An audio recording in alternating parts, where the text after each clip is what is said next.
I heard the lie in her voice before she even finished the sentence. It was the kind of tremble a person uses when they're trying to sound innocent, but their breath has already betrayed them. "Grandma," she said over the phone, "I just need a little help with my college books. They raised the prices again." Something inside me tightened, the way old floorboards shift when a storm is coming.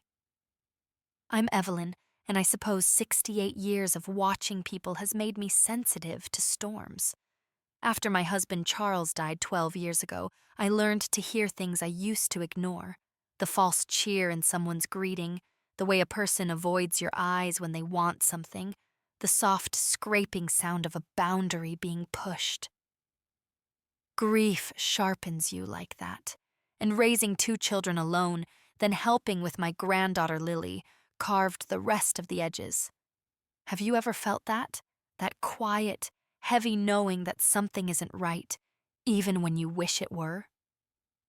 Lily had always been my soft spot. I was there when she took her first steps, when she lost her first tooth, when she cried into my sweater after her parents' divorce. I cooked for her, kept her after school, paid for braces when the insurance wouldn't. Somewhere along the way, the line separating help and sacrifice blurred. Maybe I blurred it myself. Maybe I thought love was supposed to exhaust you.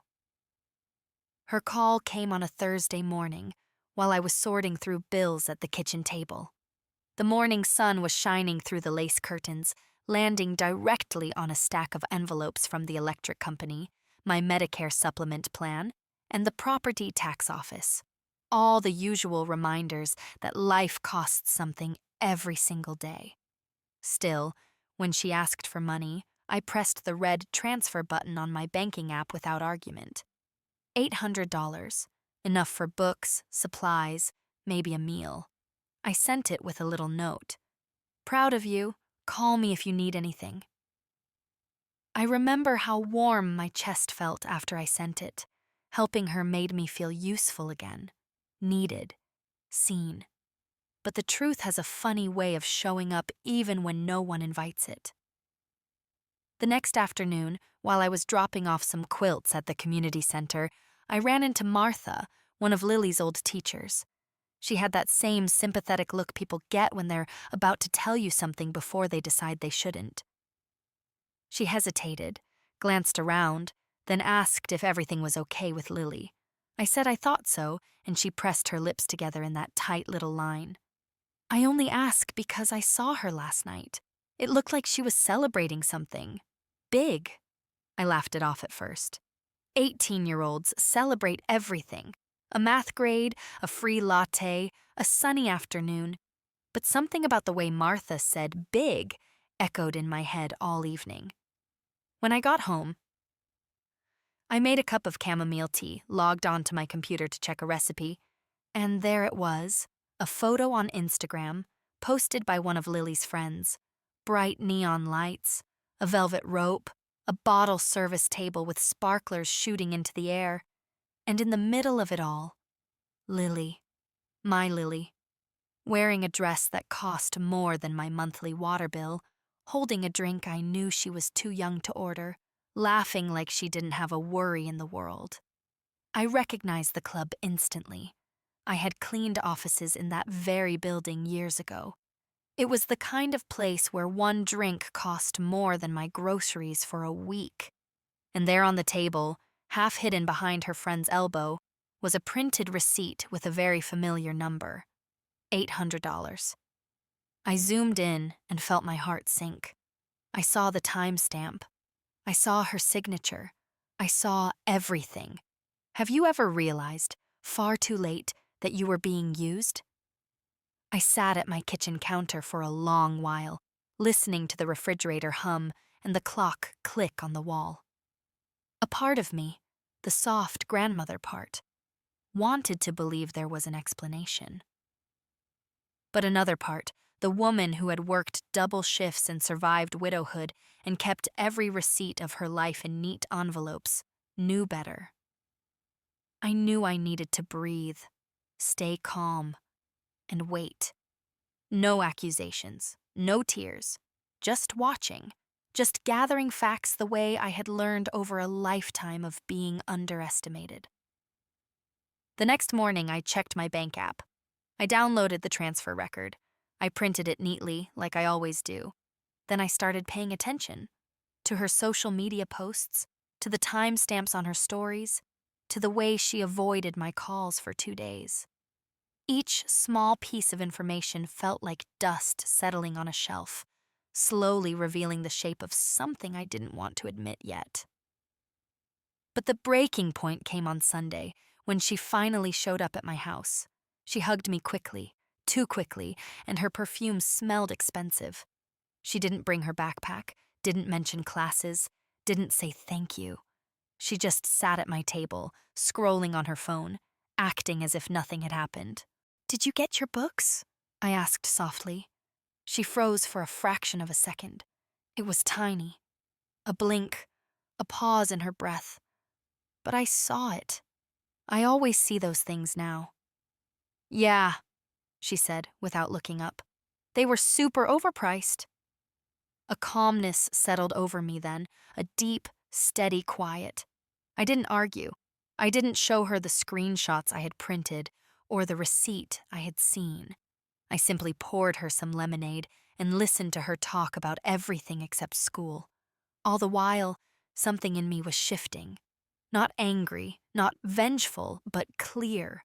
A line had been crossed, and I needed to protect the part of me that had been invisible for too long. I watched her walk out the door that afternoon, waving as if everything were still the same. But nothing was the same. The moment the door closed, I went to my desk, opened a fresh notebook, and began recording every detail I had learned. Not because I wanted to punish her, but because I knew something important now. Respect is not given to those who never ask for it, and I was finally learning to ask. That was the beginning of the plan forming quietly inside me, the way rain gathers before it falls. I didn't sleep much that night. I kept waking to the soft buzz of notifications on my phone, little reminders that the world kept spinning even when your heart felt off balance. Around 3 in the morning, I finally gave up trying to rest. I slipped on my old robe, the one Charles bought me years ago with little blue flowers on the sleeves, and sat at the kitchen table with a cup of warm milk. The house felt too quiet, as if it were waiting for me to make sense of what I had discovered. I kept asking myself the same question. How long had Lily seen me as an easy source, a bottomless well she could draw from without ever filling back? Have you ever looked back on years of giving and wondered when the taking began? I thought about her as a little girl, dragging her stuffed rabbit around the house, asking why the stars blinked. I used to tell her everything important in life blinked. People, too. Sometimes bright, sometimes dim, but always there if you looked long enough. I believed that. Maybe a part of me still does. The next morning, I found a new message from her mother, my daughter Karen. She was asking if I could help Lily just a little more this month. Rent for the dorm, she said. A miscalculation, a deadline. I stared at the text for a long time. I could almost hear her voice, rushed, distracted, assuming my yes before I even spoke it. I didn't reply right away. Instead, I walked to my file cabinet in the hallway, the old metal one with a drawer that squeaks. I pulled out a folder labeled Lily, School.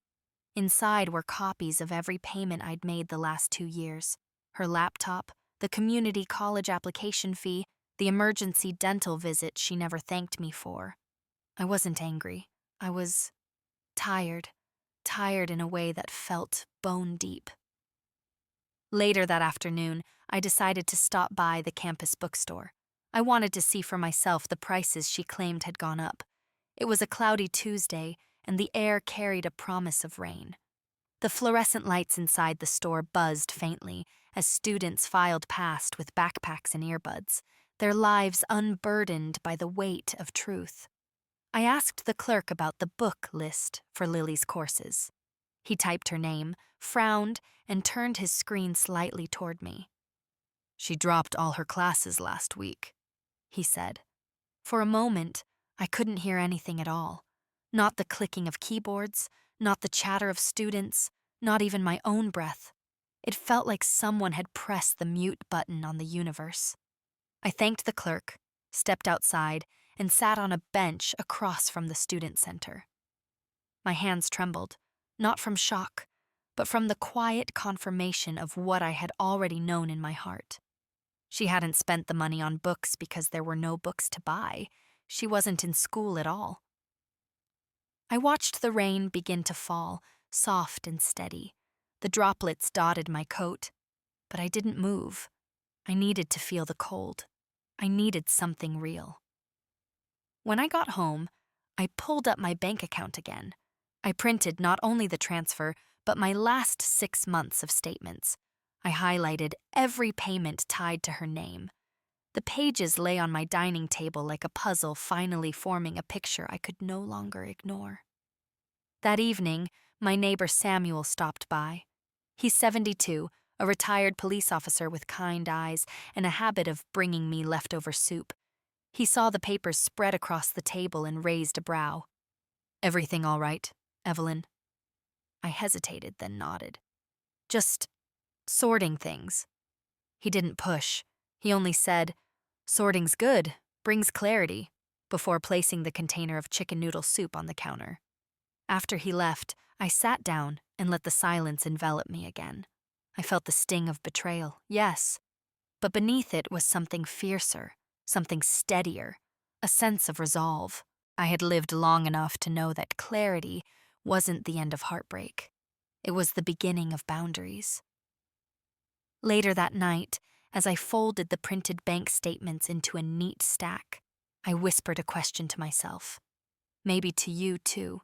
Did you ever realize too late that the people you loved most thought you were the easiest one to deceive? The next morning, I woke with a strange calmness. I brewed a pot of coffee, opened my notebook, and wrote down everything in simple, honest sentences. Not accusations, not anger, just facts, dates, amounts, screenshots, observations, a timeline of truth. I wasn't planning revenge. I didn't want to hurt her. But I knew this. Love without boundaries becomes permission. And I was done granting that permission. Something inside me shifted that day, quietly, but permanently, the way tectonic plates move beneath the earth, unseen but powerful enough to change the shape of everything above. I woke the next day with a heaviness in my chest, but it wasn't sorrow anymore. It was clarity, cold, steady, unmistakable. The kind of clarity that comes only after you stop making excuses for someone you love. I poured myself a cup of black coffee and watched the steam curl toward the ceiling like a silent promise. I had spent too many years bending myself into shapes that kept everyone else comfortable. It was time to stand straight again. Around mid-morning, I got a text from Lily. "Hey, Grandma, can I come by later?" No explanation, no mention of the money, no acknowledgement of anything. I stared at the message a long moment before replying, "Sure, sweetheart. I'll be home." Maybe she sensed nothing had changed. Maybe she assumed everything still revolved around her needs. But something in me had tilted, and I wasn't planning to tilt back. Before she arrived, I drove to the Community Credit Union, where I've banked for nearly 40 years. The lobby smelled faintly of printer ink and lemon disinfectant, the way it always does. I asked to speak with Denise, the branch manager, a woman who has known me long enough to remember when Charles and I opened our first joint account. We sat in her glass-walled office as I slid a small stack of papers across the desk. My most recent bank statements, the transfer record, screenshots of Lily's posts. I kept my voice soft but steady. "I need to protect my savings," I explained. "And I need everything I do next to be documented." Denise adjusted her glasses and reviewed the papers carefully. "You're doing the right thing," she finally said. "We can set up alerts, limits, and a separate account you control alone."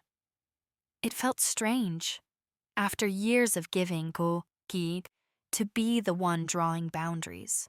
But as we typed in passwords, confirmed settings, and printed receipts, I felt something I hadn't felt in years. The warm, slow rise of self-respect. When I returned home, I found Lily already on the porch swing, scrolling through her phone.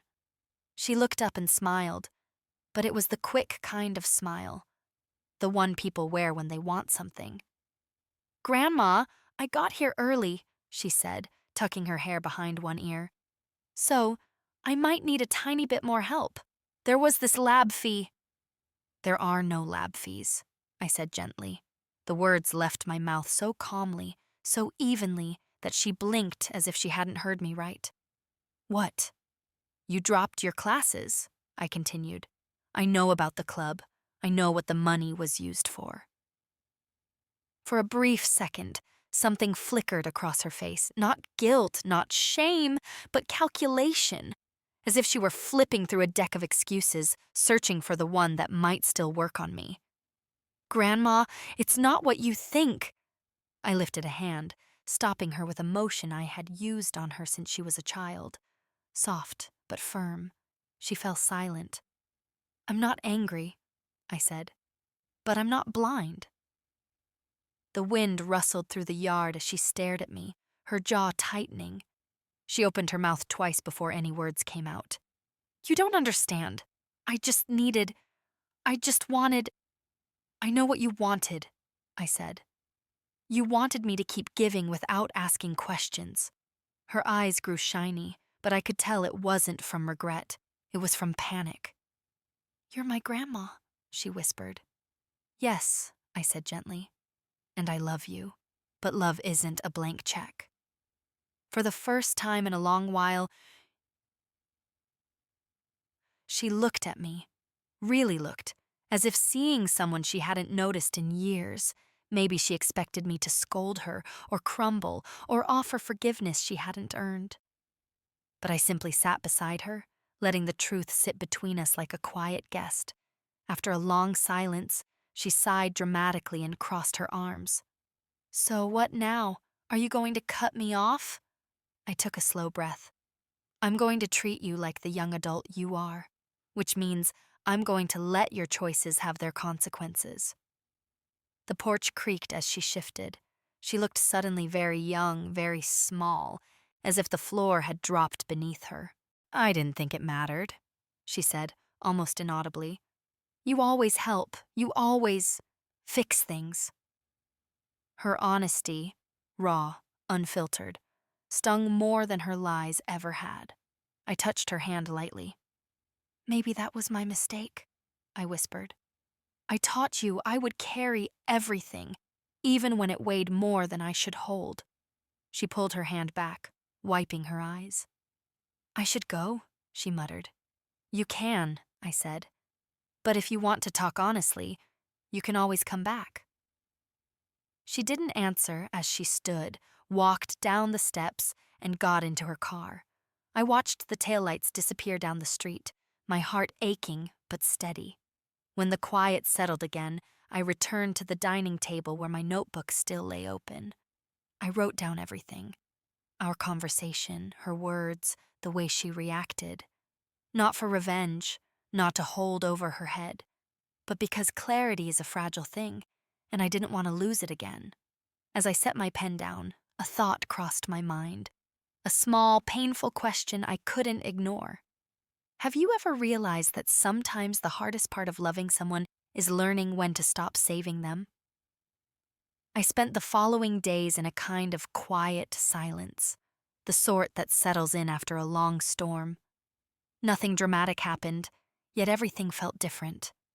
I moved through my routines, watering the ivy plant, folding laundry, writing grocery lists. But a new steadiness shaped each motion. I wasn't reacting anymore. I was observing. And observing can change a person more deeply than confrontation ever could.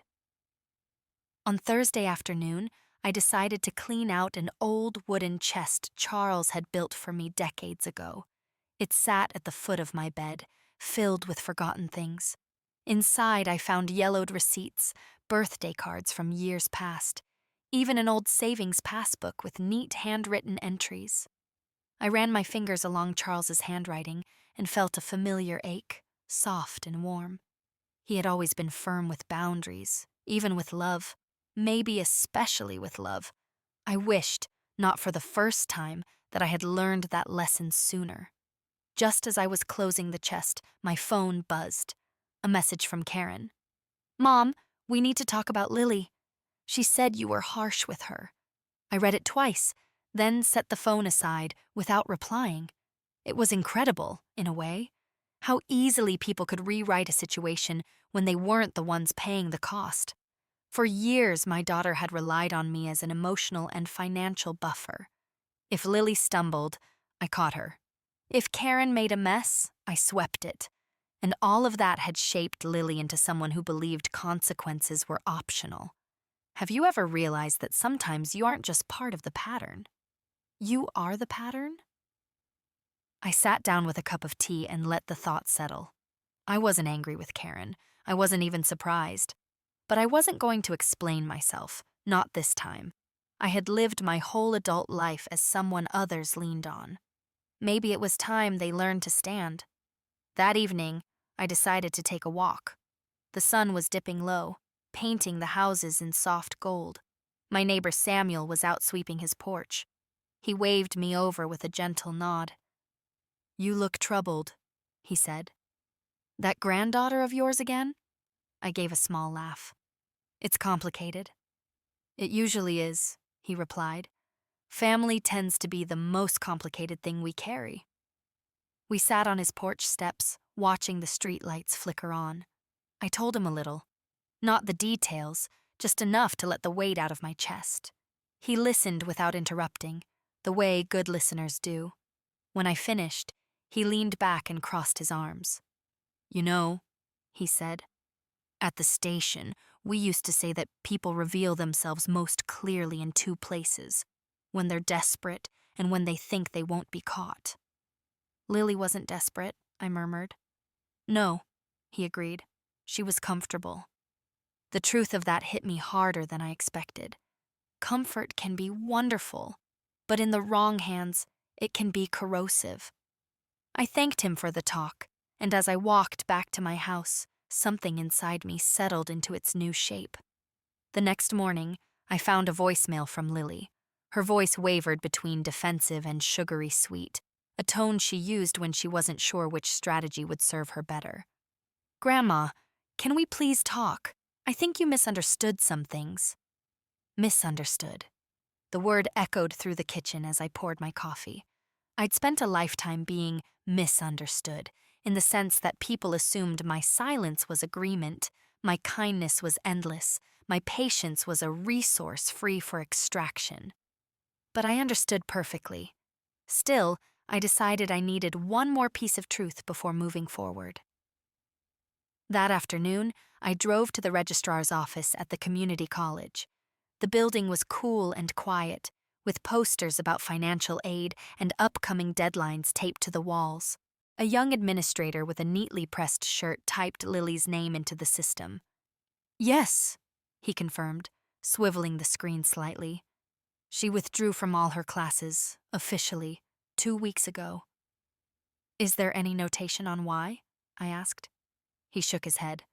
"Students don't have to provide a reason unless they're asking for a refund." Refund. The word made my stomach twist. "And did she?" I asked softly. He clicked again. "Yes, it was processed. Full refund issued to her personal account." I thanked him, though my heart felt like it had shifted in my chest. So she hadn't just skipped classes. She had taken the funds and rerouted the refund back to herself, all while asking me for money for books that would never exist. As I stepped outside into the bright afternoon light, I felt no anger. Just a clean, sharp clarity. She had made her choices. Now, I was making mine. That evening, I gathered every document. The refund confirmation printed from the college portal, my bank statements, the screenshots, the timeline in my notebook.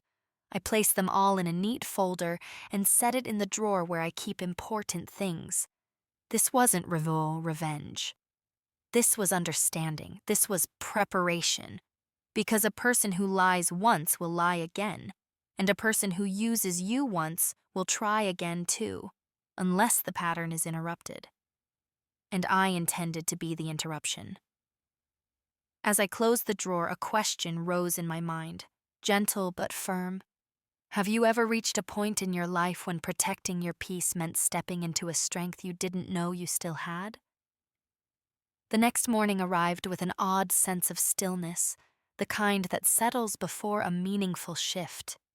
I sat at the kitchen table with my oatmeal, listening to the soft tick of the clock and the yoked hum of a lawnmower somewhere down the street. The house felt different, not lighter exactly, but clarified, like dust had finally settled and shown me the room for what it truly was. I knew I couldn't keep moving quietly in the background anymore. Not as a wallet, not as a soft landing, not as a woman who erased herself for family harmony. It was time to step into a different role, one rooted in truth. Late that morning, Karen called. Not a text this time, a real call. I let it ring twice, steadying myself before answering. "Mom," she began, her voice tense. "Lily is very upset. She said you accused her of lying. She's crying in her room." I took a slow breath. "Karen, she did lie." There was silence on the other end, a long, rattled silence, followed by the unmistakable sound of paperwork shuffling, as if she needed something to anchor herself. "You know how sensitive she is," Karen said, her tone softening into guilt-coated persuasion. "Maybe you misunderstood." "She withdrew from her classes," I said. 2 weeks ago, I confirmed it with the registrar." The pause that followed was sharper this time, like glass cracking. "She did what?" I continued calmly. "And she received a full refund to her personal account." I could almost hear the calculations happening in Karen's mind, all the stories Lily must have spun, all the excuses she had eagerly accepted, all the blind faith she had placed in a narrative that kept her comfortable as a parent who didn't want to look too closely. Finally, she whispered, "I didn't know." "I know," I said gently, "but I can't keep being the only one who wants to." Karen exhaled shakily. "What do you want me to do?" For the first time in years, she asked instead of assumed. That alone struck me deeper than I expected. "You're her mother," I replied. "It's time for you to step in. I'll support you, but I won't carry this alone."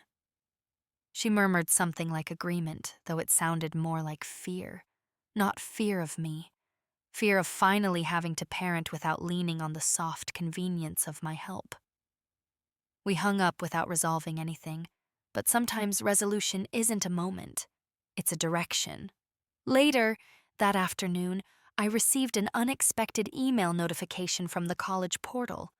It was a receipt for Lily's refund, the one the registrar said had been issued. It showed the exact amount, the date it was processed, the routing number tied to her personal account. I printed it, paper still warm from the machine, and added it to my folder. Facts, dates, documentation. I didn't know exactly how I'd need them yet, but I felt certain they would matter. Have you ever collected the truth piece by piece, not out of anger, but because it's the only stable ground left to stand on? That evening, I sat on the porch with a blanket over my legs as the sky dimmed to a soft lavender. I closed my eyes and breathed in the scent of fresh-cut grass mingling with the faint sweetness of honeysuckle. The quiet felt full, not empty. A car door slammed down the street. Footsteps followed. When I opened my eyes, I saw Lily walking up the path, alone. No phone in her hand this time. No practiced smile. She stopped at the foot of the steps. "Mom told me you talked," she said. "I did." She swallowed hard. "She said you showed her things." "I told her the truth," I answered. The breeze lifted her hair slightly. Her eyes looked tired. Not from guilt, I realized, but from the collapse of a story she'd been centering herself in for too long. "Grandma," she whispered, voice trembling, "I didn't think it mattered. I thought you'd always help, that you didn't mind." "I minded," I said softly. "I just didn't say it." She climbed one step, then another, until she stood in front of me. Her face was raw in a way I hadn't seen since she was a child scraped up from a fall. "I don't know why I did it," she said. "I don't know what's wrong with me." "Nothing is wrong with you," I replied. "But you've been allowed to live without consequences. That doesn't help anyone, not even you." She sank onto the step beside me. For a long time, neither of us spoke. The porch creaked gently beneath our weight.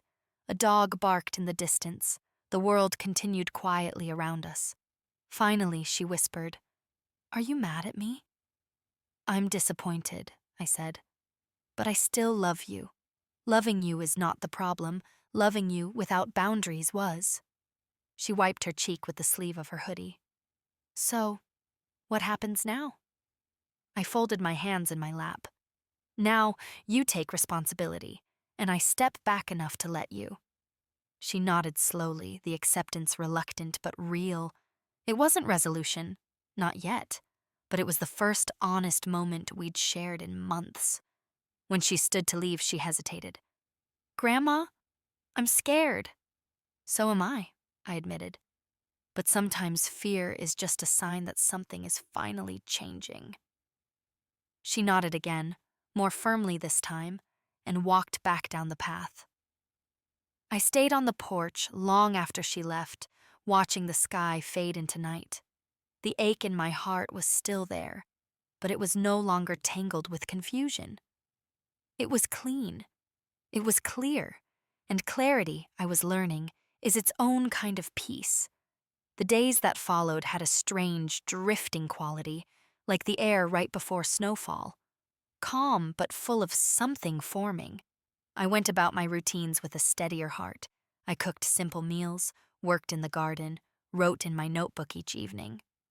Nothing dramatic happened, yet everything inside me felt as if it were shifting into alignment after years of being slightly off-center. But peace never lasts long, when the truth has just begun to surface. Late one afternoon, as I was chopping onions for a pot of stew, I heard a sharp knock at the door. Not a gentle tap, a hurried, jittery knock. When I opened the door, Karen stood there, breathing fast, hair frizzed around her temples as if she'd been running her hands through it.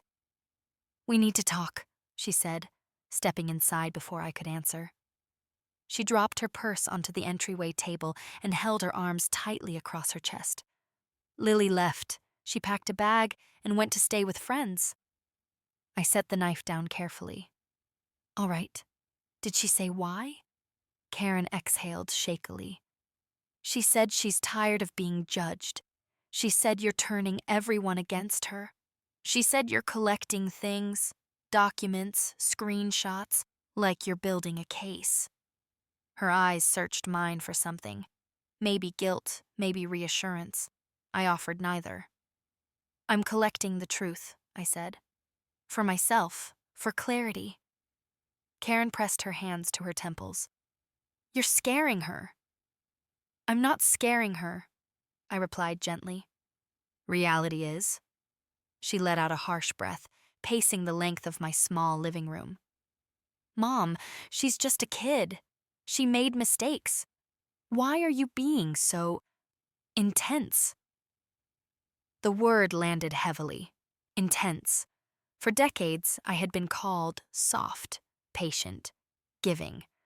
Words that were praised until they became expectations. Now that I had shifted even slightly, I was intense. I sat down slowly in my armchair, the same one where I rocked Lily when she had colic as a baby. "Karen, she's 18, old enough to withdraw from college, old enough to open her own bank account, old enough to lie, and old enough to face the consequences of lying." Karen's shoulders slumped. "She said you're going to expose her, ruin her." I felt a mix of sadness and something sharper.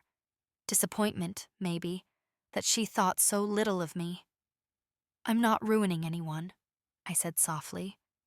"But I won't carry her secrets, not anymore." She stopped pacing, staring at me with an expression I hadn't seen on her since she was a teenager, refusing to believe I couldn't fix something for her. "She's my daughter," she said quietly. "I need to protect her." "She's my granddaughter," I replied, "and I need to stop enabling her." For a moment, neither of us spoke. The clock on the wall ticked loudly. Outside, a car drove past with music thumping from its speakers. Life kept moving. Finally, Karen's expression softened, though it was laced with fear. "I don't know how to handle her," she whispered. "You're the one she listens to." "She doesn't listen to me," I said. "She takes from me." She flinched as if the words were a slap. "But she could listen," I continued, "if you stop shielding her from the consequences she creates." Karen sank into the dining chair and whispered, "I didn't want her to hate me." Oh, how familiar that fear was. I reached over and touched her hand gently. "Children don't hate boundaries," I said. "They hate the absence of them, because it makes the world feel unpredictable, unsafe." Her eyes glistened. "I never thought of it like that. When you let a child believe they can cause damage without repercussion, you're not protecting them. You're abandoning your duty to guide them." Karen swallowed hard. "So what should I do? What should we do?" I exhaled slowly. The question itself felt like progress. "You should talk to her," I said. "Calmly, honestly. Let her know she can always come home, but she can't come home to the same patterns." "And you?" she asked. "I will support you," I answered. "But I can't be the one holding her accountable. That's a role she needs her mother in." Karen stood abruptly, wiping her eyes. "I'll try. I don't know if I'll do it well, but I'll try." "That's enough," I said, and I meant it. She left soon after, promising to call later. The house grew quiet again, but it wasn't the sharp, lonely silence of hurt. It was the soft, contemplative silence of things beginning to settle into their rightful places. I walked back to the kitchen, picked up the knife, and continued chopping onions. My hands were steady. My heart was steady. But later that evening, something unexpected happened. Just as I sat down to eat, there was another knock at the door, slower this time, hesitant. When I opened it, a uniformed officer stood on my porch. A young man, polite with earnest eyes. "Ma'am, I'm Officer Ramirez," he said softly. "Your granddaughter came to the station tonight." My breath caught, though not from fear. "She says she feels unsafe," he continued, "because you're keeping documents about her spending. She asked us to check on you." I blinked, absorbing his words. She felt unsafe, not because she was in danger, but because she was finally being held accountable. "May I come in for a moment?" the officer asked. "Of course," I said, stepping aside. He entered, scanning the tidy living room, the open notebook on the table, the peaceful quiet of the space. "I just need to make sure everything is all right," he said. "I assure you," I replied, "everything is perfectly all right." He nodded, waiting for my explanation. So I gave it, calmly, clearly, with every documented fact. The transfer records, the refund, the screenshots, every detail presented without emotion, without accusation, just truth. As he listened, his expression moved from polite neutrality to dawning understanding. "Ma'am," he said slowly, "from where I'm standing, it seems like you're not the one who needs checking on." "I know," I said quietly, "but she doesn't understand that yet." He nodded sympathetically, leaving his card on the table. "If you need anything, even just advice, call me." After he left, I sat alone in the quiet house again. My heart felt sore, but not broken, just stretched, growing. Have you ever had a moment when an authority figure had to step in, only for them to realize you were the calmest one in the room? I hadn't expected it, but maybe this was the beginning of Lily seeing me differently, not as a safety net to fall on, but as a boundary she finally had to reckon with. The morning after the police visit, I woke with a gentle ache behind my eyes, the kind that comes from too many emotions pressed into too small a space. I brewed a pot of coffee and stood by the kitchen window while it percolated, watching a pair of sparrows hop across the porch railing. Their simple, determined movements comforted me.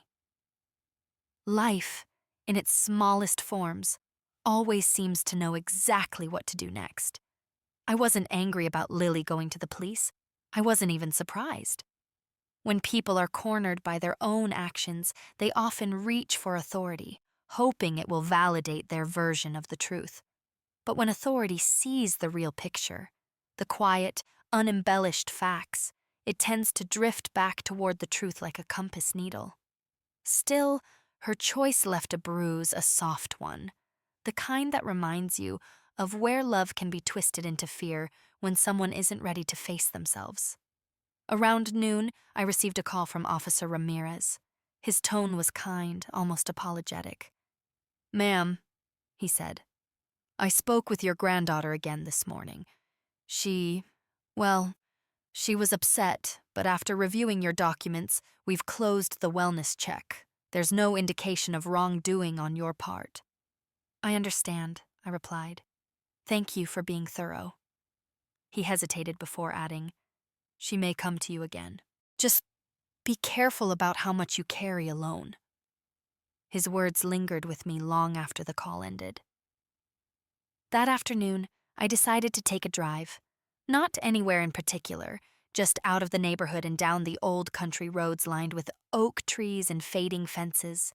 I rolled the window down and let the cool spring air fill the car. I used to do this with Charles when life felt heavy. We'd drive until the air softened the edges of whatever was troubling us. Eventually, I found myself pulling into the parking lot of the community library, a quiet sanctuary I hadn't visited in months. Inside, the familiar scent of old paper and carpet cleaner wrapped around me like a memory. I sat at a table near the window and opened my notebook. I didn't write about Lily. I wrote about myself. I wrote about the years spent putting out fires for others while quietly tending to the embers of my own life.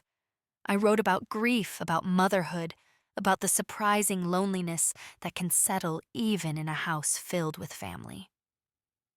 I wrote about the slow erosion of boundaries that happens when love is given without being protected. The words flowed easier than I expected, and somewhere in the middle of it all, I realized I wasn't documenting pain. I was witnessing my own restoration. As I was packing up my things, a familiar voice called from behind me. "Evelyn, is that you?" I turned to see Margaret, an old friend from my quilting group. Her silver hair was pinned neatly at the sides, and she wore the same gentle smile I remembered. We hugged, the kind of warm embrace only old friends can share. "You look well," she said, studying my face. "Different, somehow. Stronger." I laughed softly. "Life has been educational lately." She nodded knowingly. "It usually is, right when we least ask for it." We ended up talking for nearly an hour, not about family or responsibilities, but about books, the garden club restarting next month, a local art exhibit she insisted I see. It felt like a breath of fresh air after weeks spent navigating tension and emotional landmines. "Come to the Tuesday group," she urged as we parted. "You need people who fill you, not drain you." Her words landed gently, but firmly. I promised I'd think about it. Driving home, I realized how long it had been since I'd made space for friendships, how often I had declined invitations, convinced that my family needed me more than the world outside did. But the truth was, the world outside had always been there, waiting for me to come back. That evening, I fixed myself a simple dinner: a baked sweet potato, steamed greens, a slice of buttered cornbread. I put on the old radio in the kitchen and let the soft jazz hum through the room. For the first time in weeks, I felt genuinely hungry. Around 9, my phone lit up with a text. From Lily. "Can we talk? I don't mean fight. I promise." I stared at the screen. My breath didn't catch, my heart didn't lurch. I just felt calm. I typed back, "Yes, tomorrow at 4. Here." She replied immediately, "Okay." After setting the phone down, I walked onto the porch and sat in the cool night air. The street was quiet, just the soft rustling of leaves and the glow of distant porch lights. I thought about what tomorrow might bring: truth, tears, maybe even some resistance. But I also sensed something important. She was reaching out without demands this time, without manipulation, without a script. Maybe she was beginning to understand something I had taken a lifetime to learn: that accountability doesn't diminish love, it strengthens it. As the stars appeared one by one, I whispered into the quiet night. Have you ever felt the first gentle shift in a relationship? That moment when someone realizes the old ways no longer work, and they must choose who they want to become? Tomorrow, I would learn which way Lily would turn, and I felt ready for the answer, whatever it might be. The next day moved slowly, as if time itself were cautious about what 4 o'clock might bring. I spent the morning tidying the house, not because it needed it, but because it helped settle my nerves. I polished the wooden coffee table, straightened the cushions, even wiped down the kitchen counters twice. By noon, everything looked the same as it always did, but the act of caring for my space grounded me. Around 2, I baked a small batch of cornbread muffins. Something warm, simple, familiar. I wasn't sure why. Maybe I hoped the smell might soften the air between us. Or maybe I just wanted the house to feel like home, even if the conversation ahead might not. At 3:30, I sat on the porch swing with a glass of iced tea, watching the street. The sky was a soft blue, clouds drifting lazily, the kind of afternoon that feels too gentle for conflict. I traced the edge of the glass with my finger and wondered if Lily felt nervous.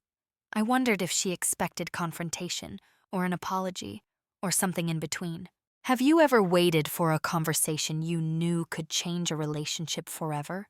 At exactly 4 o'clock, her car pulled into the driveway. She stepped out slowly, her shoulders tense, her expression guarded.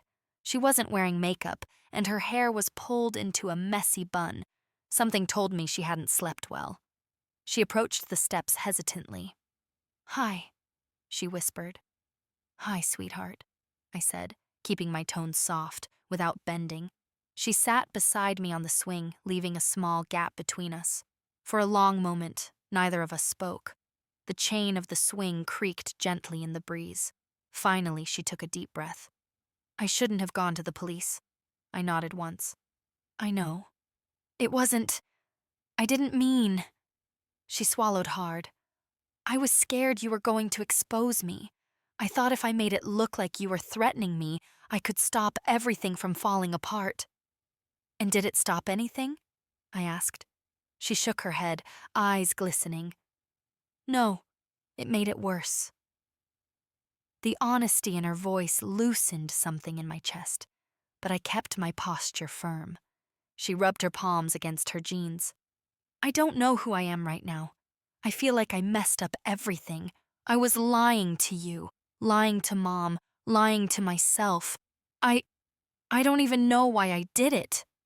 "Sometimes people run from their own reflection," I said softly, "especially when it shows them something they're not ready to see." She pressed her lips together, fighting tears. "I ruined everything with school. I wasted your money. I made you feel used." I didn't deny it. She took a shaky breath. "I know you have all the documents. I know it's all there in black and white, and I know I did it. I'm not trying to get out of responsibility anymore." I felt myself exhale quietly, not relief exactly, but recognition. This was different from the evasiveness, the excuses, the fear-driven deflection. This was accountability trying to find its legs. "Lily," I said gently, "when did you start thinking I was someone you could deceive?" She wiped her cheek. "I think when everything felt too easy, you always helped. You never asked questions. You made it feel like I couldn't fall." "That was my mistake," I said. "I made love feel like a cushion instead of a compass." She looked at me, confusion in her eyes. "A cushion softens the landing," I explained. "A compass shows the way. I should have guided you more and rescued you less." A tear slipped down her cheek. "I'm sorry," she whispered. "I know." She hesitated, then dug into the pocket of her hoodie. She pulled out a folded piece of paper and handed it to me. "I went back to the college this morning," she said. "I talked to the advisor. I asked what my options are." I unfolded the paper. It was a re-enrollment form, voluntary, student-initiated, dated that very morning. "I can start again in the fall," she said, "but only if I pay off part of the refund and take a smaller course load. They said I have to show commitment, and I want to. I really do." I looked at her, not with softness alone, but with the clear-eyed understanding of a woman who had finally stepped out of all her own shadow. "That's a good step," I said. She nodded. "I want to do it without your money. I need to. I already talked to the cafe downtown. They're hiring part-time." That surprised me, pleasantly, though I kept my reaction steady. "That's responsibility," I said, "and it's yours to carry." She sniffed, smiling weakly. "I know. I'm scared. But I think I need to be." "Fear can be a good teacher," I said, "as long as it doesn't paralyze you." A quiet settled over us. Not tense, not heavy, just quiet. The kind that comes after truth has finally been spoken out loud. After a moment, she leaned against my shoulder, just barely, the way she used to when she was small and tired from running around the yard. I didn't wrap an arm around her. I didn't pull her close. But I didn't move away either. We simply sat there, letting the breeze pass between us. "Grandma?" she murmured. "Yes?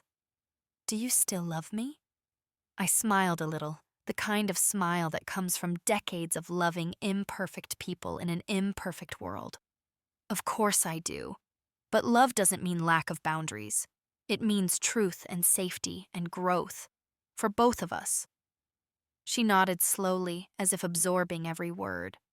We stayed out there a long while, not needing more conversation.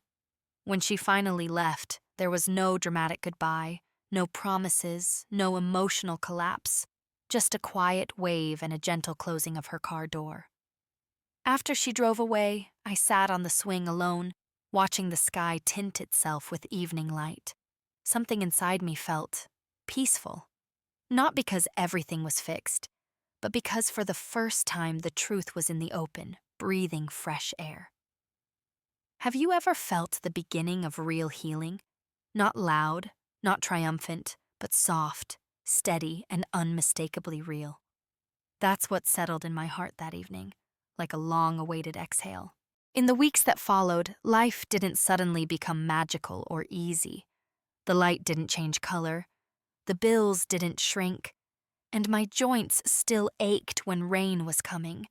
But something inside me had shifted so deeply that even the ordinary felt different. I woke each morning with a quieter mind, as if the noise of everyone else's needs had finally stepped back a few feet. Lily texted me every few days, nothing dramatic, just small, careful messages. A picture of the latte she made at the cafe where she'd started working, a snapshot of the bus schedule she was learning to navigate instead of asking me for rides, a screenshot of an email from the college advisor confirming her fall registration was pending on completion of a payment plan. She wasn't asking me to fix things anymore. She was showing me what she was doing. One afternoon, she sent a photo of her first pay stub. You could see the creases from where she'd folded it too many times. Her caption said, "It's not much, but it's mine." I stared at that picture for a long time, my heart swelling with something fierce and tender. Have you ever watched someone you love finally stand on legs you knew they had all along, but they were too afraid to use? Around the same time, I kept my promise to Margaret and went back to the Tuesday group at the community center. The room smelled like coffee and fabric softener, the long folding tables covered in bright quilt pieces and paper cups. The hum of chatter washed over me as I walked in, and for the first time in a long while, I realized how much I had missed being simply Evelyn, not Grandma who fixes everything. Margaret waved me over enthusiastically. "There she is," she said, "our long-lost stitcher." I laughed and sat down, my hands automatically reaching for a needle and thread. The women around the table talked about everything: a grandson's soccer game, a neighbor's new dog, a sale at the grocery store, a show someone had started on television. No one asked me for money. No one handed me their emergencies like grocery lists. They just shared life. Halfway through the meeting, a flyer caught my eye on the bulletin board. It was for a seniors and students mentorship program at the local high school. They needed volunteers to help teens with basic life skills: budgeting, time management, job applications. I took a copy of the flyer and folded it neatly. There was a quiet irony in it that made me smile. I had spent years trying to guide my own family without clear boundaries. Maybe I could learn how to do it better with strangers. The next week, I called the number and spoke with the coordinator, a woman named Jenna, whose voice crackled slightly through the speaker. "We'd love to have you," she said. "Can you come in next Tuesday to fill out the volunteer forms? We'll need your ID, a background check authorization, and some emergency contacts." I wrote it all down: time, address, documents needed, in my notebook, just like I'd done with all the information about Lily. The same habits, but for a different purpose now. Not to protect myself from being used, but to step into something meaningful beyond my front door. A few days later, I drove to the small office inside the school district building. Jenna slid a stack of forms across the desk. There were boxes to check, lines to sign, spots to initial. I filled them out slowly, carefully, the way I do everything now. As I signed my name, I felt oddly proud. These were the kinds of papers I wanted to be known for, not bank transfers quietly drained, but commitments made intentionally. After the meeting, I stopped by the credit union again. Denise greeted me with a warm, knowing nod. "How are things?" she asked. "Settling," I replied. "I'd like to discuss something else, if you have time." She led me into her office, and I pulled out a new folder from my bag. Inside was a handwritten list of my accounts, along with a note I'd written in my neat, tight script: review beneficiaries, access limits, and automatic transfers. "I want to make sure," I said, "that my finances are set up in a way that reflects how I live now, not how I used to live when I was too available." She smiled gently and helped me go through each account. We removed old automatic transfers that had been going to Lily without me ever revisiting them. We updated my contact preferences, so I'd get text alerts for any large transactions. We set up a small savings account labeled Travel and Joy, just for me. Seeing that label on the screen made my throat tighten. "You deserve that," Denise said softly. From there, I took one more step I'd been avoiding for years. I made an appointment with a local attorney, a gray-haired man named Mr. Caldwell, whose office was lined with framed diplomas and shelves of thick legal books. The faint scent of coffee and paper hung in the air. We sat across from each other at a polished wooden desk. He asked me about my assets, my wishes, my fears. I spoke slowly, carefully. "I want my will updated," I said. "I want to be sure my home, my savings, everything I've built, are protected, loved ones included, but not entitled to anything they haven't respected." His brows rose slightly in quiet appreciation. "That's more honest than most people are willing to be," he remarked. We discussed options: a simple will, a small trust, conditions for gifts, not punishments, but protections. He suggested ways to ensure Lily could receive help in the future: tuition paid directly to a school, not to her account, funds for emergencies documented and limited, no more open-ended promises, no more blank checks. He typed as we talked, the soft clack of keys filling the room. When he printed the draft for me to review, I scanned each line carefully, reading my own resolve reflected in legal language. It didn't feel canned, it felt clean. "This isn't about cutting anyone out," I said. "It's about making sure my love is not mistaken for obligation." "That's exactly what these documents can do," he replied.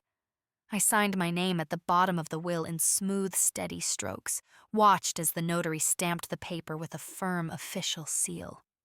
That little circle of ink felt like the culmination of months of internal work, a symbol of the boundary between my heart and everyone else's expectations.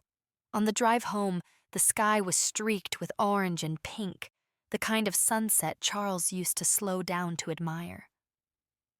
I rolled my window down and let the cool air wash over me. I felt a strange mix of tenderness and strength, like I was carrying my younger self in my arms and telling her, "You're safe now. I've got you." That evening, as I sat at the kitchen table going through my mail, utility bill, insurance statement, a coupon booklet, my phone buzzed with a new text from Lily. "Guess who got Employee of the Week?" The message was followed by a picture of her smiling in front of a small chalkboard with her name scribbled across it, and a little star. My chest warmed. I typed back, "I'm proud of you. Keep going." She wrote, "I'm paying the first part of my college balance tomorrow. I'll send you the receipt, not because you asked, just because I want you to see I'm trying." I leaned back in my chair, eyes stinging in the best way.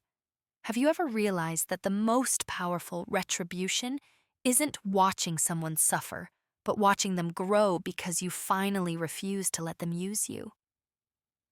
The house was quiet, the day nearly over, and for the first time in a long while, my life felt like it truly belonged to me, not as a reaction to other people's chaos, but as a deliberate, carefully chosen path. And somewhere between the unpaid obligations of the past and the signed documents of the present, I could feel the shape of a new future forming. One I hadn't allowed myself to imagine in years. The morning of my first mentorship meeting arrived warm and bright, the kind of day that slips gently into your spirit. I stood in front of the mirror, smoothing the collar of my blouse, feeling a quiet steadiness settle in my bones. It surprised me how light I felt, how unburdened. For so long, my life had been shaped around everyone else's emergencies. Now, it felt shaped around possibility.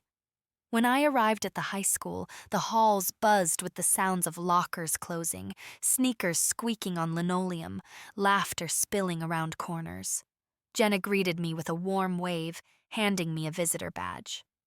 "We're glad you're here, Evelyn," she said. And for the first time in a long time, I believed people were glad to see me for me, not for what I could provide. I spent an hour with a small group of juniors, helping them understand checking accounts, how to read a pay stub, how to keep track of expenses. They listened, really listened.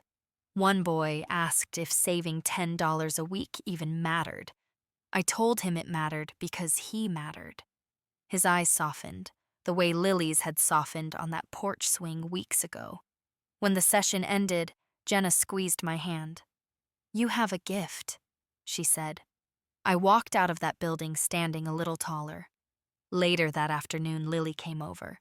She brought me a small potted plant, a simple green fern, nothing fancy.